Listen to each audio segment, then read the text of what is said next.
Bonjour, nous nous retrouvons en ce moment très particulier qui est celui de la dernière ligne droite dans laquelle nous rentrons avant la mise en service de la section comprise entre Haussmann-Saint-Lazare et Nanterre. Avant l'été, nous avons franchi des étapes cruciales et notamment ici, juste derrière moi se trouve les gares d'Haussmann-Saint-Lazare et nous avons ouvert le tunnel début juin.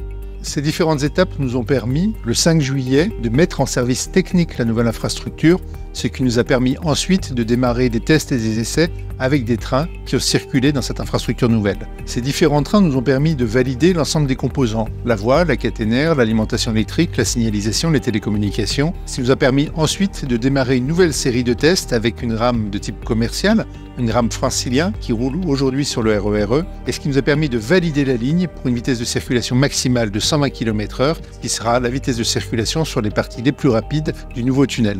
En parallèle, nous avons poursuivi les travaux de finition et de reprise dans le tunnel, et puis surtout, nous avons continué les travaux dans les 3 gares nouvelles. Ces travaux sont en train de se terminer.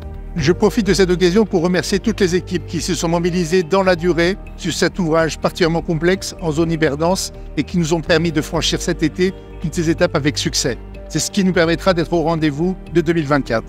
Autre rendez-vous important sur Éole, c'est Mantes 2026. Les travaux se sont poursuivis à Mantes avec notamment la création des infrastructures de la 3e voie à l'entrée de Mantes côté Mantes Station et puis aussi et surtout le Technicentre qui commence à sortir de terre après la pose de la première pierre qui a été célébrée le 15 juin dernier.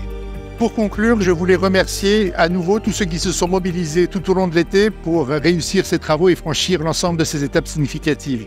J'en profite aussi pour remercier les voyageurs et les riverains pour leur patience et leur compréhension.